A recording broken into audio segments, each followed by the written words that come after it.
known as the traveling toe reader, and I believe there's so much more we can have in life. And I decided to hop on today and do one of my random ramblings because it's New Year's Eve and because I have a little time to kill before I go and be super uncomfortable.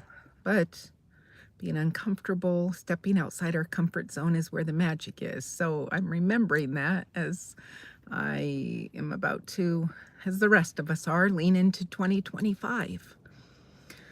In my random rambling today, I was thinking about more on perspective and how we are leaving one year behind and going into another year, and we do things like make resolutions on what we want to change. And what I was thinking about was perspective in we act like we need to change something outside of ourselves to be somewhat better or have a better life. Or having a conversation with a friend today who trained most of the year for a marathon, her first that she ran, and did fabulous. Happy New Year, Heidi.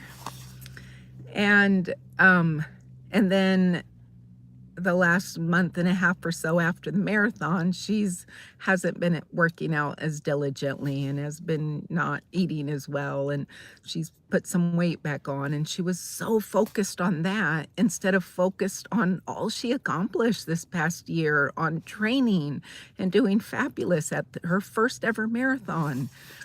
And it made me think about how we look to 2025 as to what we want to change to be happy instead of appreciating, gosh, what we accomplished in 2024, even if it was just surviving 2024. And it made me think about how I look at my past and see it with shame, regret, so much damn regret. And it's non-serving. It's the past.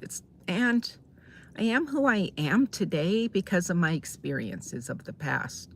So for 2025, I'm leaning into it, not about what I want to change outside myself and not even what I want to change about myself, but embracing the gift of who I am, what I bring to this planet. And so all of it, it's just owning who we are, owning our intricate special traits. What makes us different from anyone else is our gift. It's not about and the other thing I think about is people who hop on random lives. I do these kind of as like a journal entry, but more as a random just show up and share whatever's on my mind to help get more focus for myself. And then maybe someone who listens gets something out of it too. And all of it is we're all in this together, but we all have our own unique special traits. And instead of focusing and going into 2025 with what we want to change, what about going into it with owning who you are, the amazingness of who you are and what you have accomplished in your life?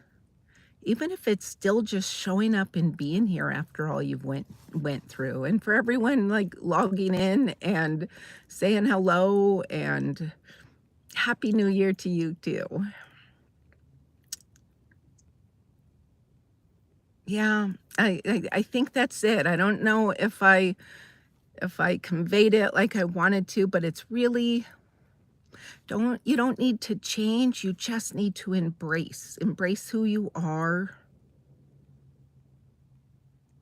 because you will attract more of the people who appreciate who you are instead of showing up and being just not happy. Like, I don't know. And again, there's a lot going on in the world and a lot of things. A lot of people could be grieving, sad, hurt. But it's about focusing on knowing you are worthy for exactly who you are, and there's nothing you need to change. You don't need to lose weight to be worthy. You don't need to have someone in your life to say you're worthy. You are worthy because you're here. And I hope that's